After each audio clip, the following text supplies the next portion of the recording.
بسم اللہ الرحمن الرحیم۔ دوستو، آج کی اس ویڈیو میں ہم پہاڑوں کے رازوں کے بارے میں جاننے کی کوشش کریں گے۔ اللہ تعالیٰ قرآن کریم میں ارشاد فرماتے ہیں، اس نے پہاڑوں کی میخیں گاڑ دی تاکہ زمین تم کو لے کر ڈھلک نہ جائے۔ اس نے دریا جاری کیے اور قدرتی راستے بنائے تاکہ تم ہدایت پاؤ۔ پہاڑوں کے رازوں کو جاننے سے پہلے زمین کے چند ابتدائی واقعات کو جاننا انتہائی ضروری ہے۔ زمین کی مٹی اور پتھروں سے بنی ہوئی اوپری تہہ کے نیچے زمین کے قالب میں دھاتوں کا مائع میگما ہوتا ہے۔ زمین، سیاروں اور ستاروں کے جم گھٹوں کو مد نظر رکھتے ہوئے یہ تصور کیا جاتا ہے کہ جب زمین وجود میں آئی تو اس وقت وہ انتہائی زیادہ اونچے درجہ حرارت کی حامل اور پگھلی دھاتوں پر مشتمل ایک آتشی گیند کی صورت میں تھی۔ مگر اس معاملے میں کوئی بات یقینی نہیں کہی جا سکتی کہ مٹی اور چٹانوں کی تہیں اور متعدد سمندر کس طرح سے بنے۔ اس کا آسان حل ان وضاحتوں اور تشریحات میں مل جاتا ہے جن کے مطابق موجودہ نظر آنے والی زمین آہستہ آہستہ ٹھنڈی ہوئی، لیکن سمندروں کی تشکیل سے متعلق تمام نظریات خود ساختہ ہیں۔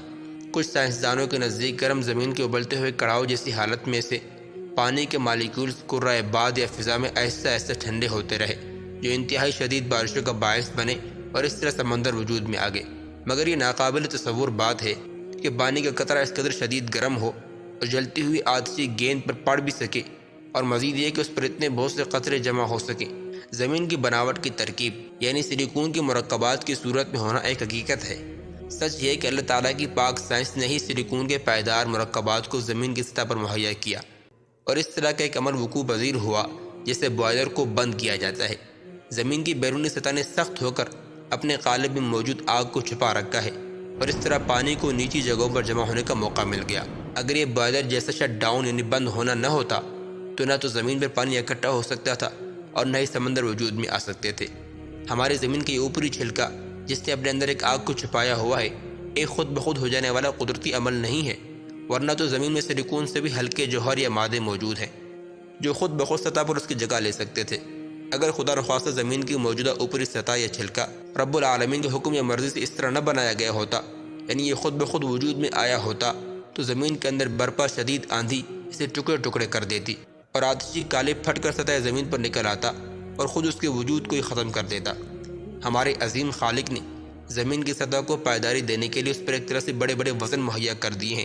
یہ پہاڑوں کے سلسلوں کی صورت میں ہیں جن کی ساخت میں پوٹاشیم، سلیکون اور بہت سی دوسری دھاتوں کو مرکوز کر دیا گیا ہے۔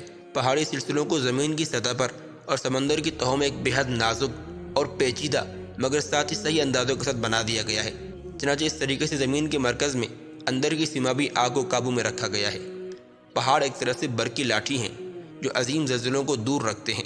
پہاڑوں کے بغیر تو لامتناہی حرکت اور زمین کے قالب میں مسلسل بہاؤ ہمیں ایک سیکنڈ کے لیے بھی آرام سے نہ بیٹھنے دیتے۔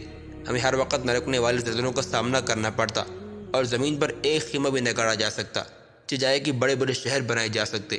چنانچہ یہ آیت کریمہ ہمیں 1400 سال قبل سے زمین کی ساخت کے متعلق بتا رہی ہے اور تخلیق سے متعلق لاتعداد اور لامحدود انتظام کا علم مہیا کر رہی ہے۔